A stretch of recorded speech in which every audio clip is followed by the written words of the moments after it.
Hello everyone, my name is Anna, Julia, Linda, Marieva, Madalena, Lazar and we are DYouth. Are you high? Are you low? Hang on there, you aren't alone. Here we come, here we go, the youth around the globe. DYouth welcomes you to the new episode of the Diabetes Daily Podcast. Enjoy! Welcome. Please tell me something about yourself. Hello, I am Vasil, I am 22 years old and I am from Bulgaria. I have diabetes type 1 and I was diagnosed 17 years ago. I am controlling my diabetes using insulin pump and CGM. For the pump, I use the Medtronic Minimed 754 model and for CGM, I use the Freestyle Libre 2. Currently, I am a fourth-year student at the Technical University of Sofia. How was your diagnosis? How do you feel about it now and how far did this change? So, I was diagnosed when I was 5. I was really young then, so I don't really remember how my diagnosis went, but from what I have been told by my parents, it went super smoothly from my side. I mean, I stayed calm and continued to behave as my usual self, even after the diagnosis. So, looking back at it now, I can't say that anything has changed much, because every day I still live my life the way I want and diabetes has never stopped me from doing it. What scared you the most at first with your diabetes? I was diagnosed at an early age and didn't quite understand what was happening to me at the time, so I can't say that I was scared of my diabetes back then. And also, there is this story that my mother told me about when we were at the hospital. So there was a nurse who was taking blood sugar samples from the patients at the time, and me being a funny 5-year-old kid, I was acting like her boss and I was telling her that the moment my blood sugar results are ready, to come back and tell me. What barriers do you feel diabetes has created in your life? I have never considered diabetes to be a barrier for me.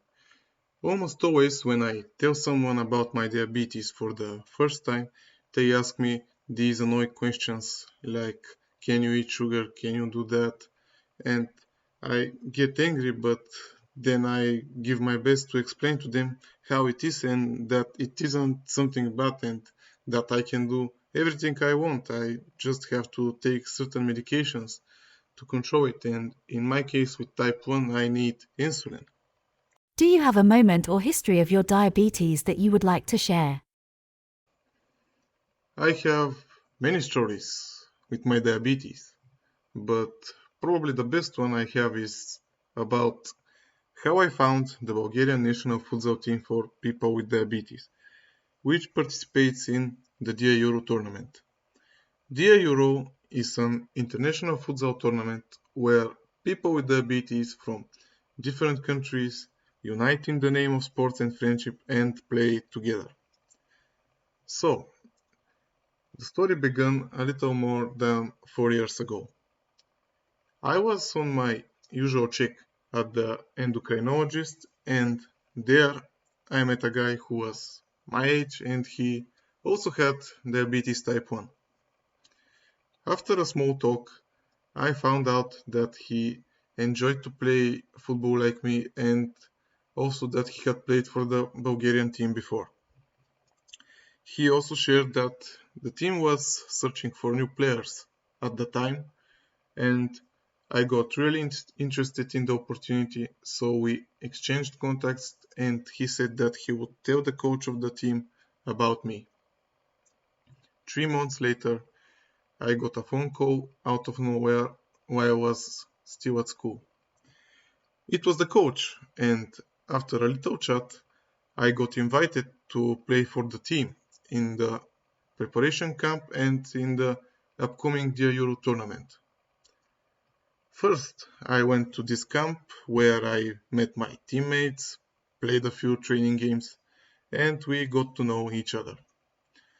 2 weeks later, it was the tournament. The tournament was in Kiev, Ukraine.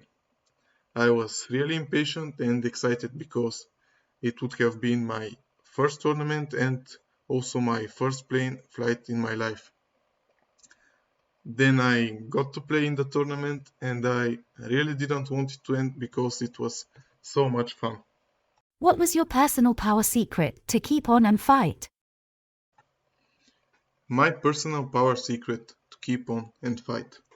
Well, that's obviously myself. I mean, if it's not me, who else? Diabetes may be part of my life, but I never let it get in the way when I take important decisions. For example, back in high school, I faced a big decision. I had to choose a university to continue my education, and my eyes were set on the Technical University of Sofia. But there was a catch. It was 200 kilometers away from my hometown. Initially, there were doubts and fears because of my diabetes, but they didn't stop me, and you know what? I applied and got accepted. And looking back at it now, I am glad for that decision. Yeah, it was a bold move, but it helped me grow a lot as a person. What is your dream for the future of diabetes? From my experience with diabetes, I've come to the conclusion that using pump and CGM is the best way to control it. For 2 years now, I've been on a pump with CGM, and since then my HbA1c finally got in target range, so I'm very thankful for having them. And coming from that, my dream for the future of diabetes is a world where managing the condition is as easy and effective as possible. And I believe that the answer to that is technology. We are so lucky to be living in an era where technology constantly advances, so I really hope that soon there will be even greater innovations and all people will have access to them. What message would you like to leave? What is your conclusion? Diabetes has been a part of me for 17 years now, and reflecting back on my life with it, I've come to realize that it doesn't define who I am and that it isn't a barrier and I can do whatever I want. Also, diabetes has brought me some unexpected and wonderful experiences. I've had the chance to participate in amazing events like the DiaEuro tournament and the IDF Europe youth camps, where I met so many amazing people. And this is a reminder that life's challenges can lead to great opportunities, and I'm really excited to see where this journey takes me next. Are you high? Are you low? Hang on there, you aren't alone. Here we come, here we go, the youth around the globe. DYouth thanks you for receiving this episode of Diabetes Daily. We hope you like it. Thank you for your support. If you feel like sharing your own story, check out our show notes on how you can do so. Until next week, we wish you good blood sugar.